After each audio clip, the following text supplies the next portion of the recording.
Hello friend, स्वागत आहे तुमचं राणी या ब्लॉगमध्ये. कसे आहात तुम्ही? आय होप तुम्ही मस्त आणि मजेत असाल. झालं का तुमचं चहा वगैरे? मला घ्यायची आहे आणखीन.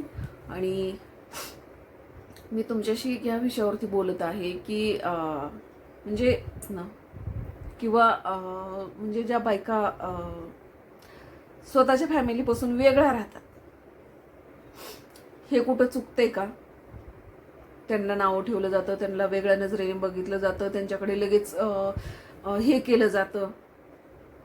तर त्यांचं काही चुकीचं आहे का? त्यांना अधिकार नाही आहे का? जर त्या त्रासातून त्यांना मुक्त व्हायचं असेल तर त्यांना अधिकार नाही आहे का की तो त्या नवऱ्यापासून वेगळ्या होतील? आणि नवऱ्यापासून वेगळं होणं हा काही गुन्हा आहे का? अत्याचार सहन करणारा जास्त गुन्हेगार आहे. तर मग किती वर्ष अत्याचार एखाद्याने करतच राहायचा आणि आपण सहन करत राहायचा, हे पण जरा तुम्ही मला सांगा. तर तुम्हाला असा प्रश्न पडला असं ना, असं का बोलत आहे? तर म्हणजे नाही का, मी तुम्हाला सांगितलेलं आहे ना, बहीण तिचं पण असं म्हणजे नवरा वगैरे परेशान करतात, सासू सासरे परेशान करतात, म्हणून तिनं बरेच आता 3-4 वर्षापासून ती वेगळी राहत आहे. आणि वेगळी राहत आहे तर तिला असं म्हणजे नाही का बोलतात की वेगळं राहते म्हणून, एकटीच राहते असं तसं म्हणून तिला काही काही लोक असं बोलतात की मग लगेच बघण्याची नजरिया, तिच्याबद्दल वाईट विचार करायचे, तिच्याबद्दल हे करायचं. म्हणजे एकटी महिला असेल, सोडून दिलेली एकटी महिला असेल तर ती दुसऱ्याच्या बापाची प्रॉपर्टी असते का? तुम्ही तिला वाईट नजरेने बघणार, वाईट बोलणार, तिच्याबद्दल वाईट विचार करणार, तिच्याबद्दल वाईट ठरवणार? तुम्हाला कुणी अधिकार दिलेला आहे? बरोबर ना फ्रेंड्स? तुम्ही सांगा. विधवा महिला असो किंवा विवाहित सिंगल महिला असो किंवा सिंगल मदर असो, तिला स्वाभिमानाने किंवा इज्जतीनं जगायचा अधिकार नाही आहे का? म्हणजे मला काय बोलायचं माहितीये का, की आता मी तुम्हाला म्हटलं होतं त्या दिवशी ती आली होती आणि पाहुणे आले होते. तर कोण पाहुणे होते हे मी तुम्हाला नक्कीच सांगणार आहे. ते पाहुणे होते तिच्यासाठी म्हणजे तिचा पण डिवोर्स झालाय. तिचा डिवोर्स झालाय, मी तुम्हाला सांगायचं विसरली की झालं तिचं फायनल डिवोर्स. आणि डिवोर्स कसा झाला तुम्हाला ते पण सांगते. हिच्या नवऱ्याने हिला डिवोर्स देण्याच्या पहिलंच कोर्टात केस असताना त्यानं दुसरं लग्न केलं. ते पण कुणालाच माहिती होऊ दिलं नाही. त्यांनी दुसरं लग्न करून बाई घरात आणून ठेवली. मग ते कोर्टामध्ये हे नाही का त्याचे पुरावे द्यावे लागले. कोर्टामध्ये हा सिद्ध झाला की ह्यानं लग्न केलेलं आहे, बिना सांगता, बिना डिवोर्स घेता लग्न केलेलं आहे, म्हणून तिचा पटकन डिवोर्स झाला. तेवढ्या गोष्टीवरून तिला डिवोर्स भेटला. तर मला सांगा, कायदा हा काही चेष्टा वाटते का?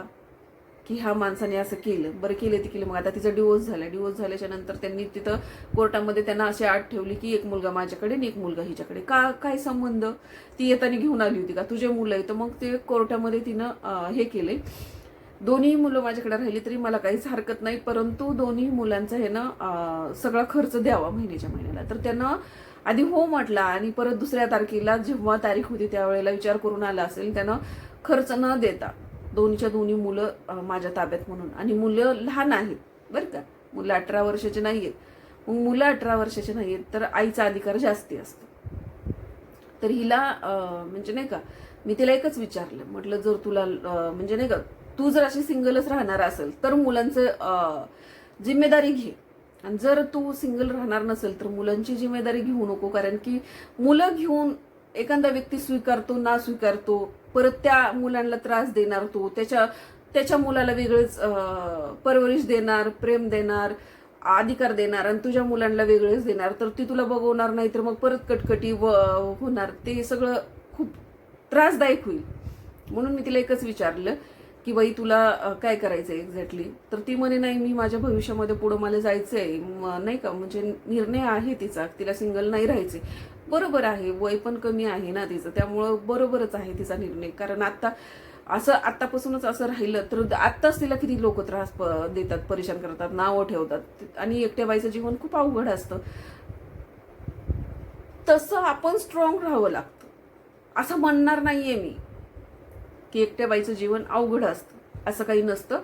एकटी बाई सुद्धा शेरणीसारखी जगू शकते, स्वाभिमानाने जगू शकते आणि फाडून खाऊ शकते. एकटी बाई सुद्धा खूप काही करू शकते, असं काही नसतं. बऱ्याच एकट्या मदर बऱ्याच आहेत आणि चांगल्या पद्धतीनं जीवन जगतात. अशा थर्ड क्लास लोकांकडे लक्ष द्यायचं नसतं, कारण हे थर्ड क्लास लोक असेच असतात, खडा टाकून बघत असतात. परंतु ह्यांच्या आई बहिणीवर कोणी खडा टाकला की ह्यांच्या मात्र चांगल्या झोमतात, असं असतं. तर मला तुम्हाला सांगायचं की मग तिनं तो निर्णय घेतला आणि मग तो पण म्हटला की मी मुलांचा खर्च वगैरे हिला देणार नाही, मी माझी मुलं सांभाळणार. मग ते मुलं कोर्टामार्फत त्यांच्याकडे गेलेली इथं, तर तो दोन्ही मुलं घेऊन गेलेला आहे. मग आता हिला निर्णय घ्यायचा की हिचं भविष्याचं पुढं काय करायचं. तर तिच्यासाठी जे स्थळ आलं होतं ते तिच्या घरी न नेता मी माझ्या घरी हे केलं होतं, बोलवलं होतं. आणि ती त्या दिवशी जी पाहुणे होते ती तिच्यासाठी आलेले होते. म्हणजे मुलगा खूप चांगल्या कंपनीमध्ये जॉबला आहे, स्टार्टिंग त्याला 35-40 हजार रुपये पेमेंट आहे आणि चांगलं आहे, म्हणजे नाही का, घर आहे, स्वतःचा फ्लॅट आहे त्याचा इथं पुण्यामध्येच, आणि गावाकडे शेती घर वगैरे सगळं आहे. आणि तो आणि एक बहीण आहे, बहिणीचं लग्न झालेलं आहे, ह्याचं लग्न झालेलं नाहीये, आणि हिची सगळी हिस्ट्री त्याला माहिती आहे, तरी पण तो स्वीकार करायला तयार आहे. तर असं स्थळ आम्ही बघितले आणि ते त्या दिवशी लोक आले होते, ते फिक्स करण्यासाठीच आले होते. तर असा निर्णय घेतलेला आहे तिचा. आणि तिचं लग्न कोर्टामधूनच आम्ही म्हणजे ठरवलेलं आहे. असं जर न करून देता कोर्टामध्ये रजिस्टर मॅरेज करायचं आणि नंतर रिसेप्शन द्यायचं, तुम्हाला जसं द्यायचं तसं, असं ठरवलंय. तर आता त्या लोक पण ॲग्री झालेले इथं. आणि तर छान होत आहे, कुणाचा तरी संसार परत बसत आहे. आणि तो माणूस नालायक जो आहे तो नालायकच राहणार आहे, तो कधी बदलणार नाही. आता ह्या दुसरी सोबत तो कसा आयुष्य काढणार आहे, हे 2 लेकरं घेऊन तुझ्या तू बघ म्हणावं, बरोबर की नाही. तर जर तुम्हाला भविष्यामध्ये सिंगल राहायचं नाहीये, बऱ्याच महिलांना मला सांगायचं, जर तुम्हाला भविष्यामध्ये सिंगल राहायचं नाहीये तर तुम्ही तुमचे मुलं सोबत ठेवायचा निर्णय जर तुमची हिंमत असेल तर ठेवा. कारण की त्याचा 1ही रुपया न घेता त्यानं उद्या देणार बी नाही, तर मग तुम्ही करणार काय. नाहीतर तुम्ही त्याची प्रॉपर्टी आहे, त्याचं ही आहे म्हणून जर मुलांना तुमच्याकडे ठेवचाल आणि तो देईल अशा आशेने जर घेचाल आणि परत मग तुमच्या नरड्याला येईल, तर ते विषय करू नका. विचार करून निर्णय घ्या. कारण ना सोपं नसतं. स्वतःमध्ये जर तेवढी हिंमत असली पाहिजे की स्वतः आपण आपल्या मुलांचं पालन पोषण स्वतःच्या कष्टाने करू शकू आणि आपल्या मुलांना कष्टानं वाढवू शिकवू, असं जर हिंमत असेल तर. कारण ना आज बऱ्याच अशा महिला बघितलेल्या आहेत मी की आधी तसं म्हणून मुलांना ठेवून घेतात आणि नंतर पछतावा करतात, नंतर मग ते रड नंतर सोडून दे, मुलं कुठं पण नेऊन सोडून देतात, काही मुलांबरोबर करतात, असे पण प्रकार घडत आहेत. म्हणून सांगायचे मला, बाकी ज्याची त्याची मर्जी, बरोबर की नाही. कारण आपण आपला फक्त स्वतःचा निर्णय घेऊ शकतो, आपण दुसऱ्यांचा निर्णय घेऊ शकत नाही, मला तरी वैयक्तिक असं वाटतं. परंतु ज्याची त्याची मर्जी राहिली. कारण ना तुम्ही खरोखर भविष्यामध्ये जर तुम्हाला सिंगल राहायचं नसेल आणि तुमची जर तेवढी कुवत नसेल की मुलांची परवरिश करायची, तर मुलं त्याच्या वडिलाकडे सोपवून देणंच ठीक राहील. आणि मग तुमच्या भविष्यामध्ये तुम्हाला जे काही करायचं ते करा. कारण ना सोपं नाही आहे मुलं सांभाळणं, लहानाचं मोठं करणं आणि परत त्यांचं सगळं करत बसणं सोपं नाही, परंतु तेवढंच अवघड पण नाही. आणि आईला मोह सुटत नसतो ही मी पण ॲग्री करते. परंतु अशा पण आई बघितलेल्या आहेत ज्या मर्डर करतात. बघितलं ना आता तुम्ही गोव्यामधलं सुद्धा, स्वतःच्या मुलाचा मर्डर केला फक्त आणि फक्त नवऱ्याचा राग काढण्यासाठी. मग अशा पण महिला बघितलेल्या आहेत. परत ते सोलापूर जिल्ह्यामध्ये पण कुठंतरी घडलेलं होतं, मुलाला मारून सासऱ्याला बोलवलं वगैरे वगैरे.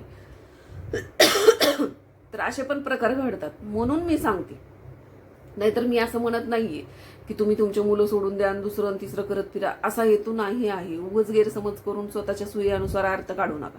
कारण जर तुम्हाला होत नसेल, तुम्हाला होणार नसेल तर करू नका. एखाद्याचा जीव घेण्यापेक्षा त्याच्या बापाकडे सोडून द्या. आणि जर तुम्हाला होणार असेल तर स्वतःच्या हिमतीवर करा ना की 4 दिवस ह्याच्या जीवावर जगायचं, 4 दिवस त्याच्या जीवावर जगायचं आणि वेळ आली की नंतर नवऱ्याकडे निघून जायचं, मला होत नाही म्हणून. असं काही बरोबर ना.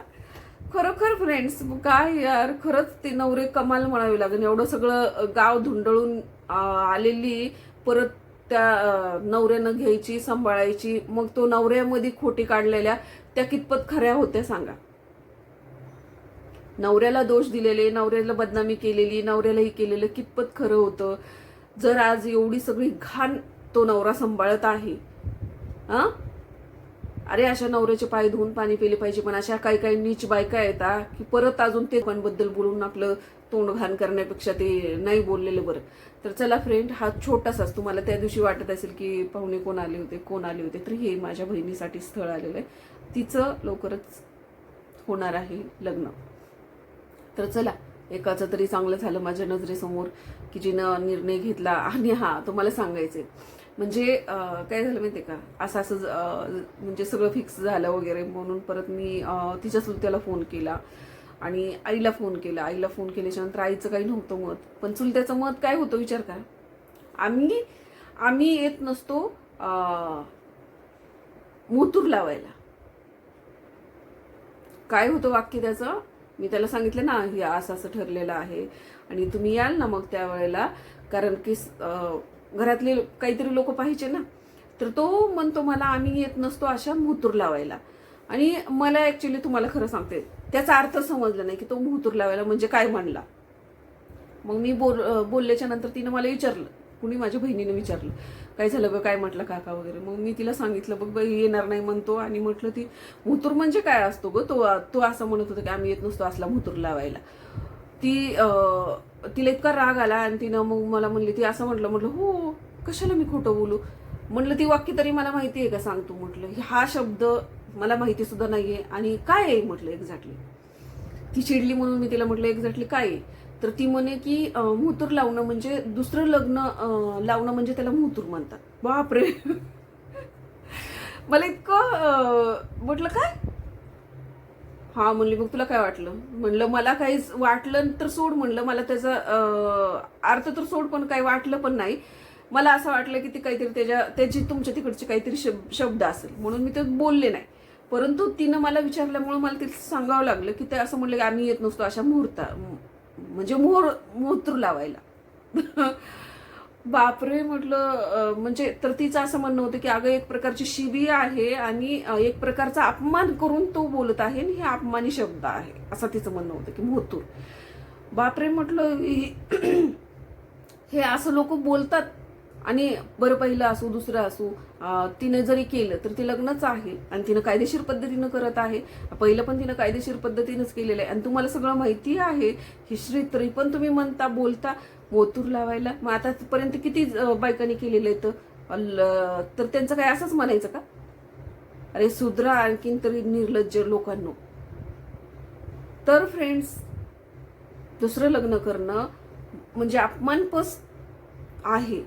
बापरे, असो ज्याची त्याची मर्जी. अशा विचारामुळेच मागची जी पिढी होती ते अशा विचारामुळेच अख्खा तरुण आयुष्य ती म्हातारपर्यंत त्यांनी असंच घातलं, पाणी ओतलं. तरी पण लोकांनी त्या बायकांना सुख दिलं नाही. घरातल्या बाकीच्या समजा त्या विधवा झाल्या किंवा एखाद्याचा नवराच पळून गेला तरी सुद्धा त्या बायकांना वेगळी पद्धतीने ठेवलं जायचं, वेगळं वागवलं जायचं, त्यांना अत्याचार केले जायचे, त्यांचं चांगले कपडे घालू नाही दिले, चांगलं खायला नाही दिलं आणि त्यांचं अख्खा आयुष्य बर्बाद करून त्यांना असंच मरायला मोकळं सोडलं. तर असं ही मागची पिढी अशी गेलेली आहे. म्हणून पुढच्या पिढीनं बदलावं, परंतु लिमिटमध्ये राहून आपले संस्कार, इज्जत, मान, सन्मान सांभाळून माणसाने गोष्टी कराव्यात. ना की सूट आजादी भेटली म्हणून ही सोडायचा ती धरायचा, ती सोडायचा ही धरायचा, ही असले धंदे करत नाही बसावं. बरोबर की नाही. तर ज्याची त्याची शेवट, तरी पण ज्याची त्याची मर्जी. कारण मी कुणाचा ठेका घेतलेला नाहीये नावं ठेवायचा. आणि मला जसं वाटतं तसं मी माझी लाईफ जगते, तसंच तुम्हाला जशी वाटते तशी तुम्ही तुमची लाईफ जगा, पण लिमिटमध्ये राहून, मर्यादित राहून. बरोबर की नाही. तर चला भेटूया पुढच्या ब्लॉगमध्ये. तोपर्यंत मस्त खा, स्वस्त राहा आणि आपापली काळजी घ्या. Bye bye.